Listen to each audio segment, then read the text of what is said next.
Daily Devotion with Pastor Balla for November 26th, 2020 from Daniel chapter 10, Daniel's vision of a man.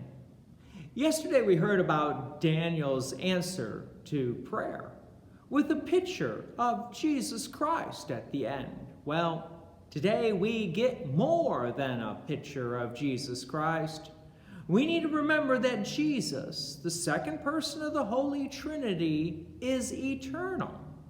Sure, we celebrate his birth coming up in about a month, but we need to remember that birth is God taking on human flesh and blood.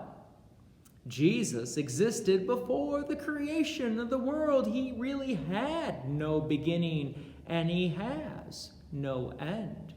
And the purpose of Jesus taking on flesh and blood was to go to Calvary's cross and die on the cross to defeat sin, death, and the devil, so that we could be rejoined with Christ for the rest of eternity. So, what did Christ do before his birth in Bethlehem? We need to consider Daniel chapter 10, verse 1. In the 3rd year of Cyrus, king of Persia, a word was revealed to Daniel, who was named Belshazzar. And the word was true, and it was a great conflict. And he understood the word, and had understanding of the vision.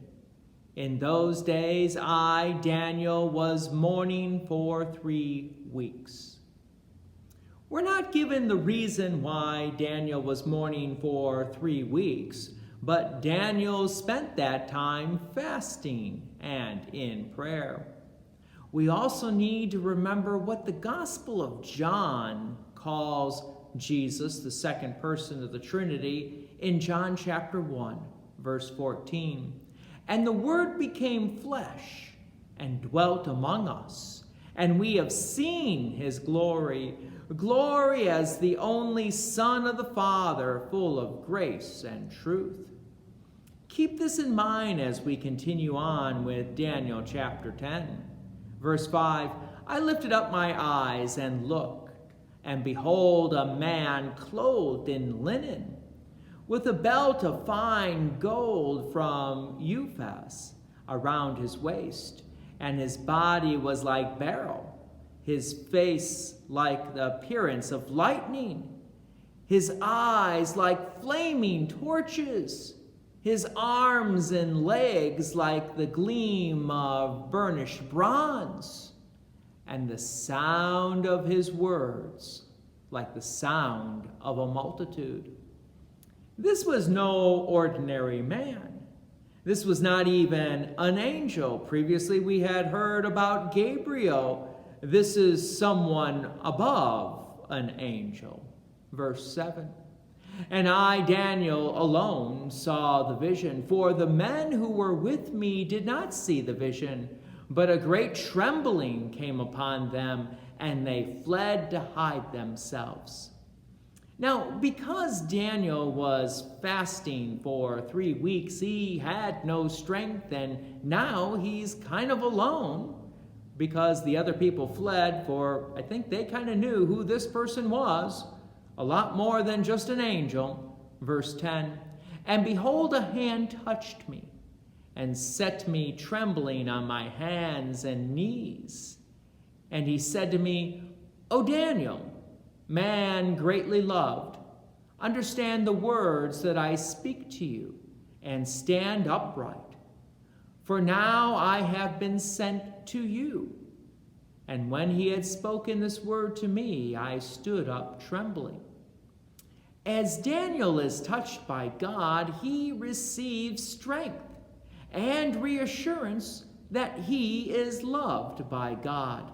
And by the way, that is one of the key messages of God's Word, that we are loved by God, and God's Word does give us strength to face the days ahead.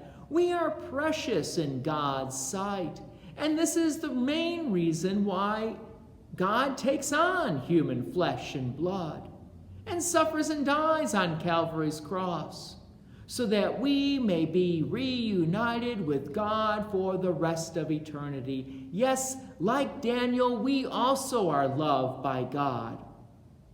But Daniel gets to hear this message directly. Verse 12, "Then he said to me, 'Fear not, Daniel, for from the first day that you set your heart to understand and humble yourself before God, your words have been heard, and I have come because of your words.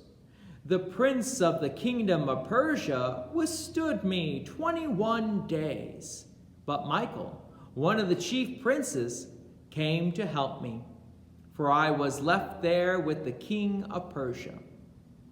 Now we can answer the question, what did Christ do before Bethlehem? Christ was still defeating the power of darkness for you. Michael, whom we consider an archangel, a chief angel, was assisting. The prince of this world, Satan, is constantly trying to attack the saints of God in wars and conflicts that we are completely unaware of. And this is just a little glimpse of the spiritual battle that seems to be around us. The second person of the Trinity then says, verse 14, "And came to make you understand what is to happen to your people in the latter days. For the vision is for days yet to come." Who knows the future? Only God knows the future. Verse 21, "But I will tell you what is inscribed in the book of truth. There is none who contends by my side against these except Michael, your prince."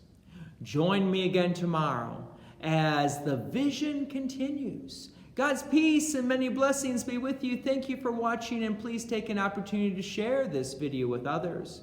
If you have enjoyed these daily devotions, please consider making a donation to Peace Lutheran Church, 24024 West Main Street, Plainfield, Illinois, 60544.